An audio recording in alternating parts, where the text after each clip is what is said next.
Hello everyone, welcome to my another video. So আমি সরস্বতী পুজোর একটা ব্লগ শেয়ার করছি। আমি সকালবেলা উঠে রেডি হয়ে বেরিয়ে পড়েছিলাম। কোথায় যাচ্ছিলাম আমি বলছি, দাঁড়াও আগে বলে নিই। আমি বাসের জন্য দাঁড়িয়ে আছি, তাই আমি দেখছিলাম বাস আসছিল কি না। আর আমি না তখন ভয়েস তখন কথা বলতে পারিনি, আমার না লজ্জা করছিলো সবার সামনে কথা বলতে। বাট জানি ব্লগ করলে লজ্জা পেলে চলে না, তো আমি এখন ভয়েস ওভার দিয়ে দিচ্ছি। বাট নেক্সট টাইম থেকে এটা খেয়াল রাখবো। তো যতক্ষণ আমি বাসের জন্য দাঁড়িয়ে আছি ততক্ষণ তোমরা আমাদের বাড়ির পুজোটা দেখে নাও। আমাদের বাড়িতেও পুজো হয়েছে, বাট আমি সকালবেলা ফল টল কেটে বেরিয়ে পড়েছিলাম, কারণ আমি যেখানে যাচ্ছি সেখানে আমাকে টাইমলি যেতে হতো। আর সাজানোটা দেখছো, সব স্টুডেন্টরাই কিন্তু করেছে। এবারে একটু অন্যরকমভাবে সাজানো হয়েছে। আলপনাটাও কিন্তু একজন স্টুডেন্ট দিয়েছে, আমি কিন্তু আলপনা দিতেও পারি না, কারণ আমার আঁকার হাত একদম ভালো না। আর এই দেখো আমাদের গোপু সোনা হলুদ জামা পরে একদম মিষ্টিভাবে রেডি হয়ে বসেছিল পুজো কখন শুরু হবে। বাট আমি পুজো দেখতে পারিনি, বললামই, তার আগে বেরিয়ে গেছিলাম।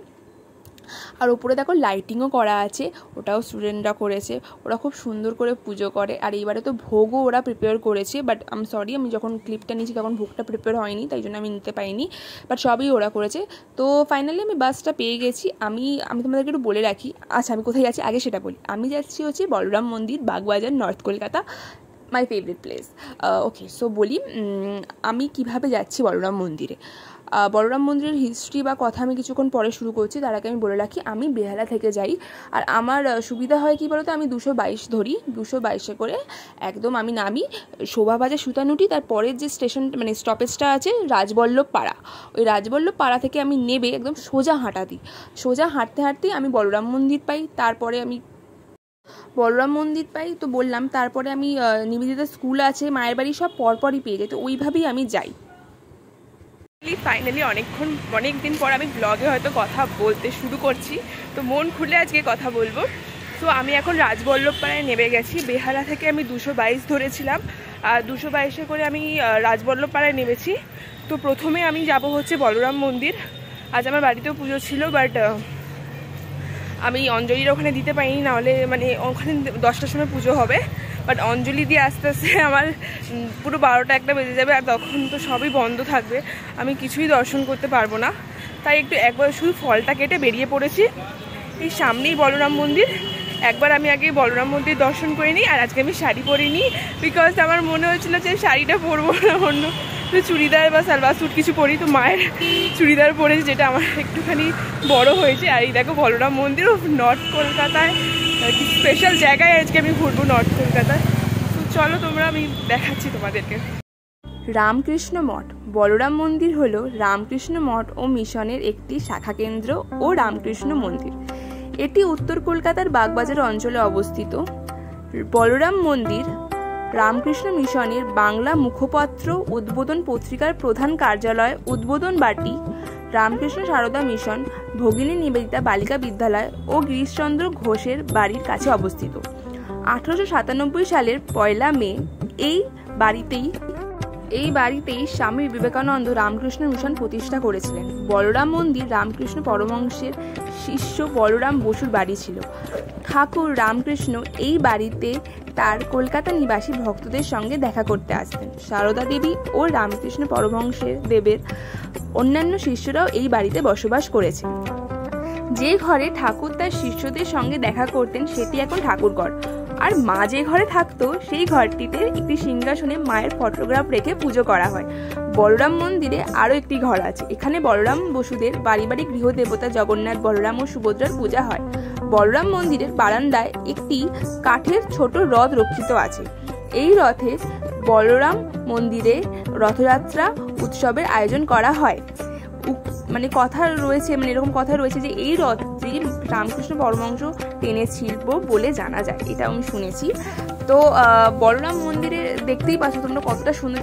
সব জায়গাতে ভিডিও করা অ্যালাউ থাকে না, তো যেটুকুনি করতে পেরেছি সেই দিনকে সেটুকুনি তোমাদের দেখালাম। বাট তোমরা যদি কোনোদিনও বাগবাজারে যাও না, তো একবার অবশ্যই বলরাম মন্দিরে যাও। এখানে আই থিঙ্ক এটার থেকে এখানে শান্তিটা অনেকটা পাওয়া যায়। এখানে খুব খুব খুব শান্তি, একটা one of the most peaceful place in Bagbazar.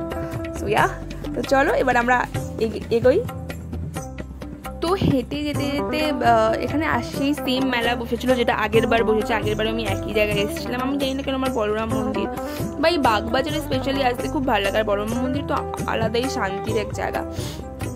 বাগবাজারে মানে নর্থ কলকাতার এই বাড়িগুলো দেখো কি নস্টালজিয়া লাগে না, একটা নস্টালজিক ব্যাপার থাকে এই বাড়িগুলোতে। এটা হচ্ছে নিবেদিতা স্কুল। আমি আগেরবারের মতো এইভাবে ভাবলাম একবার নিবেদিতা স্কুলে যাই, কিন্তু ঢুকতে কি ওরা বললো যে ওই পিছনের গেট দিয়ে ঢুকতে। আর সত্যি কথা বলতে এত স্টুডেন্ট আমি এবারে দেখলাম না, আমার একটা অকওয়ার্ড লাগে। নিজের স্কুলে কোনোদিনও পুজোতে যাইনি, নিজের স্কুলে এখন যাই না, তো অন্য কারো মানে অন্য একটা স্কুলে এইভাবে ঢুকে যাবো। এবারে একটুখানি কেমন লাগলো, কারণ অনেক মেয়েরা ছিল তো, তাই আমি আর ঢুকলাম না। আর প্রচুর খিদে পাচ্ছিল, আর আমি বলরাম মন্দিরে অঞ্জলি দিয়েছিলাম, সব থেকে বেস্ট হয়েছে ওটা।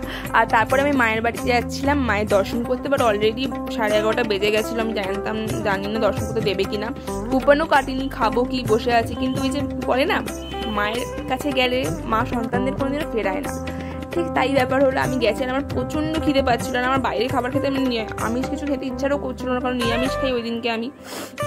তো কোপান পাইনি, বাট আমি দাঁড়িয়েছিলাম অনেকক্ষণ। তারপরে যাদের কোপান ছিল তাদেরকে খাই দিয়েছিল, তারপরে আমাদেরকে যারা কোপান ছাড়া তাদেরকে খাওয়ালো। খুব সুন্দর সুন্দর দারুণ খাইয়েছিল। আর এখানে বসে খেয়েছিলাম। প্রথমে প্রসাদ দিয়েছিল, ভাত ঘি মাখা, আর তার সাথে আলু ছিল। তারপরে আমি নিলাম, দিল খিচুড়ির সাথে ছিল গোটা সেদ্ধর একটা তরকারি, লাবড়া টাইপস, তারপরে বাঁধাকপির তরকারি ছিল, আর তারপরে চাটনি ছিল, পায়েস ছিল, দই ছিল, যেটা আমি নিতে পারিনি শর্ট, কারণ খিদে পেয়েছিল তো আমি খাবার একদম মেতেছিলাম। তো তারপরে মায়ের দর্শনও পেয়েছি 12টার সময়, একবার দর্শন মানে হয়, একবার ওপেন হয়। তো আমি দর্শন করলাম। আর ওইদিকে দেখো, মানে আমি দেখাচ্ছি, ওইদিকে দেখতে হচ্ছে সামনের দিকে, ওটা হচ্ছে গিরিশ ঘোষের বাড়ি। দেখো লেখা আছে গিরিশ ভবন, ওটা হচ্ছে গিরিশ ঘোষের বাড়ি। এটাই একমাত্র যেটা রাস্তার মাঝখানে একদম বাড়িটা রয়েছে, একদম রাস্তার মাঝখানে।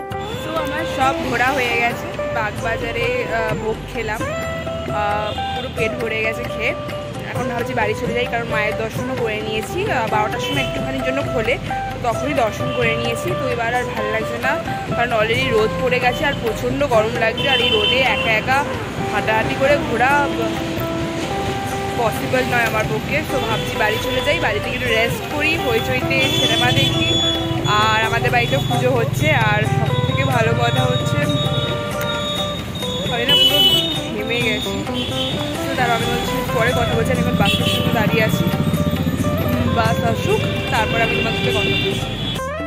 তো আমি আবার একইভাবে বাড়ি ফিরছি। হ্যাঁ, আমি যেটা বলছিলাম, তখন আমি তো ওইভাবে আসি আর যাই ওরকমভাবে, ওই রাজবল্লভ পাড়ার মোড়ে দাঁড়াই, ওখান থেকে 200 বাইক ধরি, ডাইরেক্ট বেহালায় এসে যাই। তোমরা যদি কেউ অন্য জায়গা থেকে আসো, তোমরা মেট্রো ধরতে পারো। মেট্রোতে শোভাবাজার সুতানুড়িতে নেবে, ওখান থেকে রাজবল্লভ পাড়া, মানে ওখান থেকেও হেঁটেই যাওয়া যায়, তো ওটাও করতে পারো। আর কোনো রুট আছে কি না আমি আপাতত জানি না, বাট আমি এই রুটটাই ফলো করি, আমার কাছে খুব ইজি হয় এই রুটটা ফলো করার। তো আমি এরকম আরও অনেক এখন বাড়ি চলে এসেছি। আর সত্যি কথা বলতে আমার প্রচণ্ড ঘুম পাচ্ছে, জাস্ট তোমাদের সাথে কয়েকটা কথা বলবো বলে এসেছি। আমাদের বাড়িতেও পুজো হয়েছে, আর পুজোর তো কিছুটা জোগাড় করে মানে ফল কেটেই বেরিয়ে গেছিলাম বললামই।